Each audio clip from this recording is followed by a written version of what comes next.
Bom dia, tudo bem? Fabão das Quebradas, né? Eu estou conversando com vocês aqui hoje. Esse vídeo é um vídeo que eu não vou fazer um vídeo longo, tá?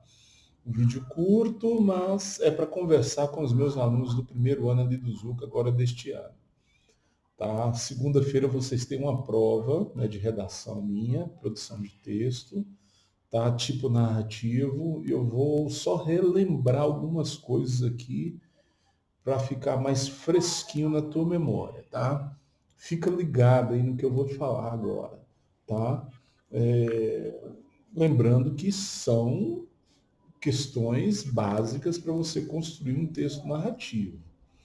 É óbvio que isso vai muito da sua perspicácia, né? Da sua capacidade de interagir com o texto, com a história e tudo mais. Com certeza vai ser algo fictício, não vai ser algo real. Você vai receber uma folha de proposta, como eu já falei em sala para vocês. Né? Nessa proposta você vai ter que desenvolver 100%, né, de acordo com a proposta, todos os passos ali que você precisa. Lembre-se, né, você tem uma questão de temporalidade, que é o tempo, é quando as coisas estão acontecendo, né? Você tem que pensar sobre isto, né? Questão de quando, acho que você se lembra que nós falamos sobre isso. Você tem que pensar em espaço onde as coisas estão acontecendo, tá? Tudo isso é importante, é necessário. Você tem que pensar no enredo, né? É, Qual é a história que está sendo contada, quais são os fatos, é, qual, quais são as engrenagens do negócio, tá? Exatamente qual assunto que está sendo tratado, e você precisa pensar também em personagens, né? Personagens.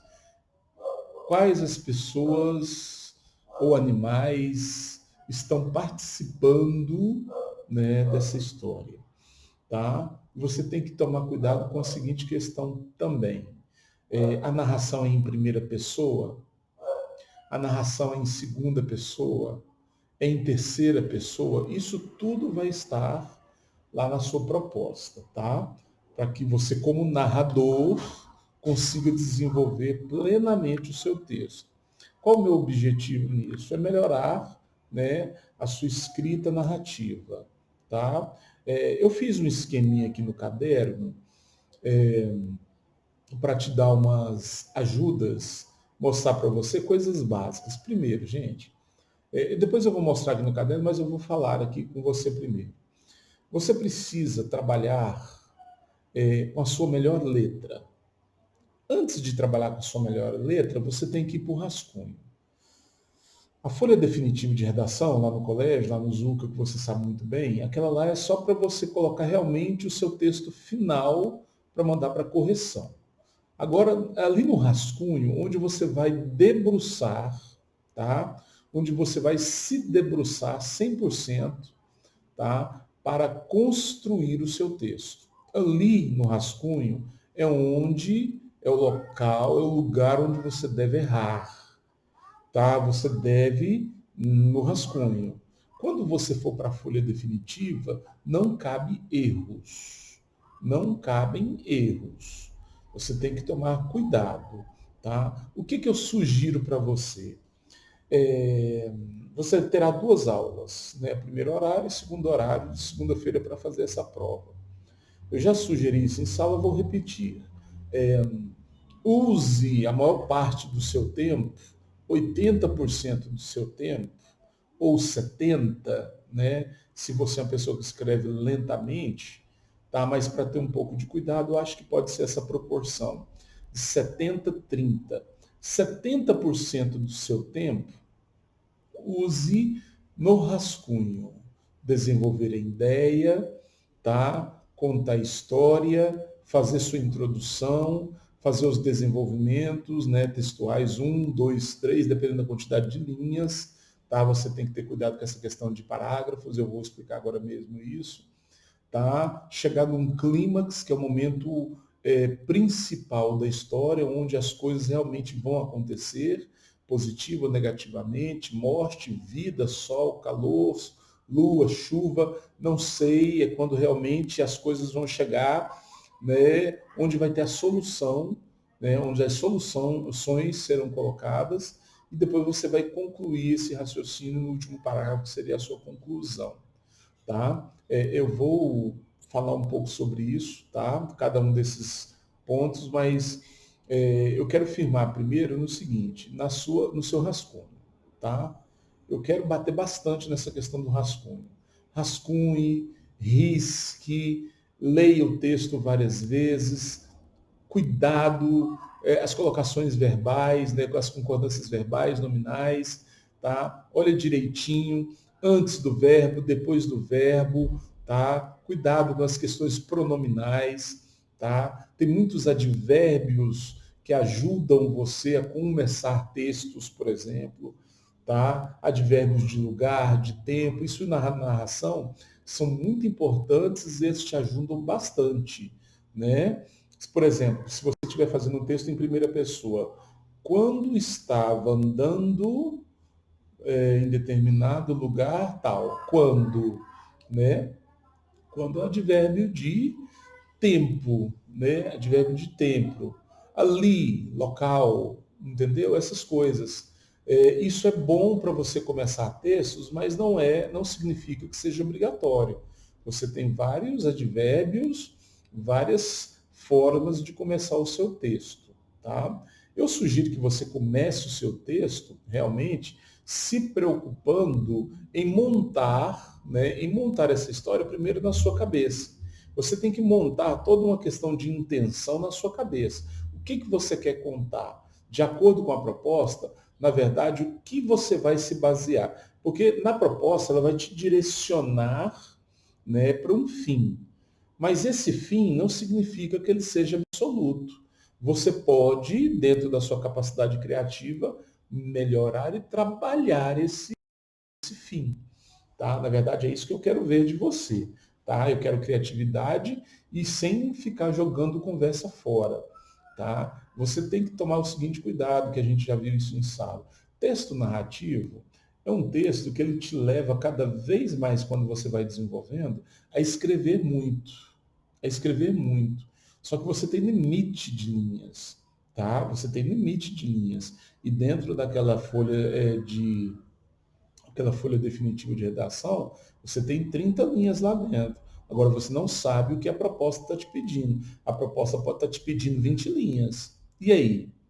Então, você tem que trabalhar cada parágrafo com muito critério e cuidado.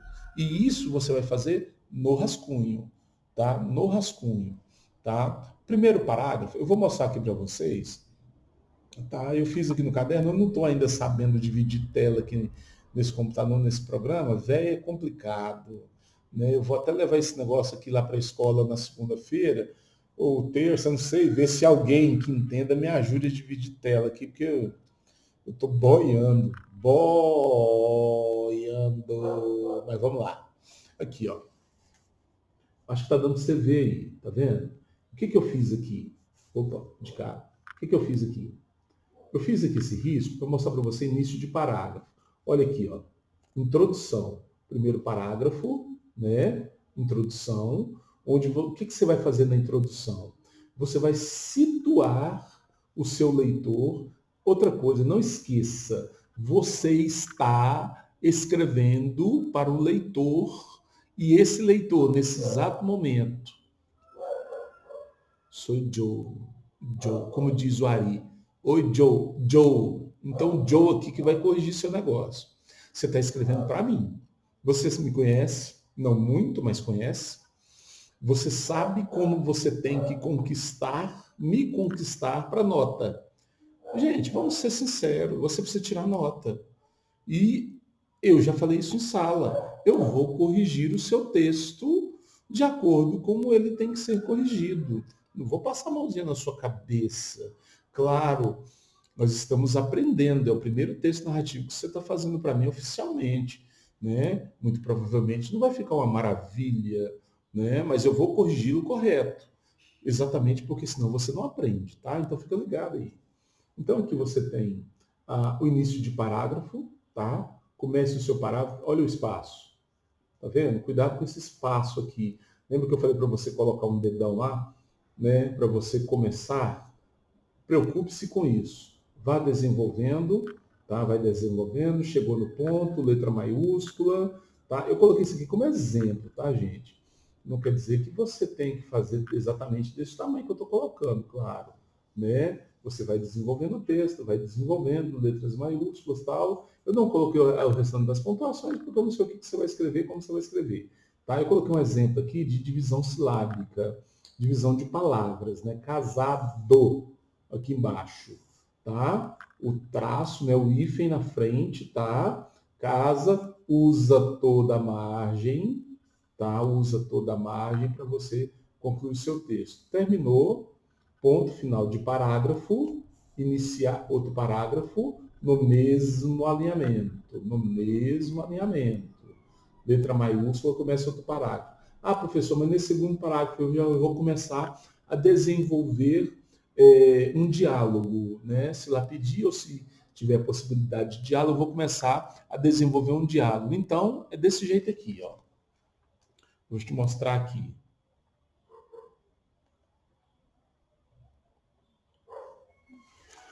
Tá vendo? Eu botei o travessão aqui mais em cima aqui, mas ele tem que ir aqui embaixo na linha, tá? Só para você ver. É no mesmo alinhamento do parágrafo. Aí você começa a desenvolver, né, o diálogo. O que que acontece com esse diálogo? Pelo amor de Deus. Pelo amor de Deus. Não salte linha na redação.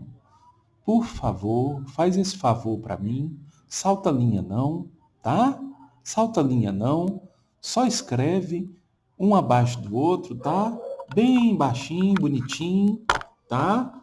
Fica de boa, tá? Fica nervoso com essas coisas não, tá bom? Ah, não, eu tô achando que vai ficar mais bonito saltando uma linha. Não faz isso comigo não, por favor, tá bom? Só escreve, uma linha abaixo da outra e sai escrevendo. Tô passando o ouvido aqui, gente, o negócio tá feio, tá? Então, assim, continuando. Tá vendo aqui, ao lado, eu tenho, oh meu Deus, é do lado de cá. Você tem o D1, esse D1 é desenvolvimento 1, é o seu primeiro parágrafo depois da introdução. D2, D3, nesse D3 aqui, ó, nesse D3 aqui, está escrito aqui do lado clímax, onde as coisas acontecem. Tá? Tem que ser nesse aqui? Não, não. Mas eu acho que seria bom aqui, por quê? Porque logo depois você tem a conclusão. Você faz um clímax aqui e conclui aqui. O que é a conclusão? A conclusão é você chegar no finalmente da história. Deixar claro para o leitor tudo o que aconteceu, porque, gente, vamos ser sinceros, vamos pegar um fato da vida real. Tudo que acontece tem um momento alto, que a gente fala que é o clímax. Por exemplo, uma briga feia, tal, acontece, né, uma briga mesmo ou só verbal, né? E depois, esse é o clímax. Depois, as coisas melhoram ou pioram, tá? Talvez depois dessa briga, pode ser que as partes, né, as pessoas, um exemplo, as pessoas envolvidas nessa briga, se entendam, se perdoem e tudo fica de boa. Ou não, ou cada um corre para um lado, para o outro, ou um pega uma bazuca, taca no outro. Aí são os finalmente. Você tem que fazer isso, tá? Então, esse esqueminha que eu fiz, só para você perceber,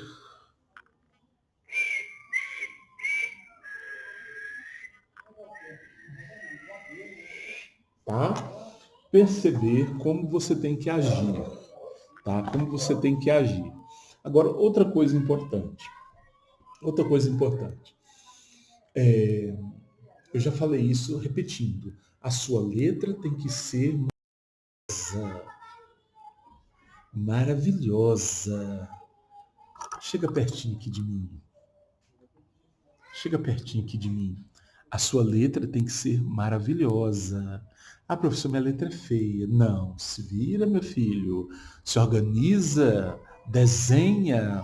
É por isso que eu estou falando que aqueles 70-30 que eu falei no início, 70% do seu tempo para fazer o rascunho e 30% só para passar limpo para a folha definitiva, talvez você tenha que aumentar essa proporção, tá? Porque a sua letra pode ser horrível, tá? Então, o que que acontece? O que que acontece com esse problema da letra? Gente, se eu não entender o que você escreveu, eu vou considerar errado. É simples assim, tá? É simples assim. Coisas que você precisa se preocupar lá no seu rascunho. Uma linguagem clara, simples, não invente, não tente inventar a roda que ela já foi inventada. A linguagem mais simples possível, tá? Linguagem simples, pontuação, use pontuações simples, se bem que na narração você tem toda a possibilidade de realmente colocar a narrativa para funcionar, tá? Usando pontuações variadas e diversas de acordo com o que a história for desenrolando, tá? Travessão, ponto e vírgula, exclamação, interrogação. Poxa, são pessoas interagindo dentro de um ambiente. Você tem que fazer isso ser dinâmico. E essa dinamicidade vai acontecer com pontuação e com a musicalidade do seu texto. O que é isso? Pontuação e musicalidade do texto. Já expliquei isso para vocês. As coisas acontecem num ritmo, tá? Por exemplo, se uma das suas personagens for uma pessoa triste, taciturna, grilada com a vida, você vai fazer esse diálogo parecer isso, né? Um tanto quanto lento, desanimado, né? Tempo de chuva. Agora, se a sua personagem for uma pessoa alegre, extrovertida, isso vai deixar muito claro no seu texto também. Isso é musicalidade, isso é dinâmica, isso é desenvolvimento, tá? Palavras simples, pontuação adequada, você tem que tomar cuidado com isso. Acentuação, é óbvio, cuidado com as acentuações, as concordâncias que eu falei, nominal, verbal, verbo nominal, né? Olha onde estão os seus verbos, quem está antes, depois, olha para os pronomes, né? Olha para a questão de gênero, número e grau. Cuidado com isso. São muitas informações? São, é por isso que você precisa trabalhar bastante no seu rascunho para que você consiga fazer isso. Outra coisa, coerência do texto. O que é a coerência textual? Coerência textual, né, é o desenrolar correto das ideias. Você começa falando uma coisa e o leitor vai percebendo que você está numa lógica completa até o final, falando sobre a mesma coisa, muda aqui, muda acolá, mas no sentido de continuar, né, justo, correto, aceitável, todo o desenrolar das ideias. Isso é importantíssimo, tá? A coesão faz parte dos conectivos, de o arcabouço, de toda capacidade linguística e textual, gramatical, ortográfica que você tem de deixar o seu texto organizado. Que eu já falei em partes isso aí, tá? Intencionalidade são fatores de textualidade que você precisa ter, tá? Mas o mais importante de tudo isso é você entender que é uma delícia escrever. É um momento seu, é um momento só seu. É uma delícia escrever. Esse momento é seu. Ninguém pode tirar isso de você. Esse momento é seu. Lembre-se disso, tá? E faça aquilo que você aprendeu a fazer com o melhor texto possível. Eu torço por você. Um grande abraço. O professor está aqui, tá? Fica com Deus. Eu espero que você faça uma ótima prova. Deus te abençoe. Um beijo do Fabão.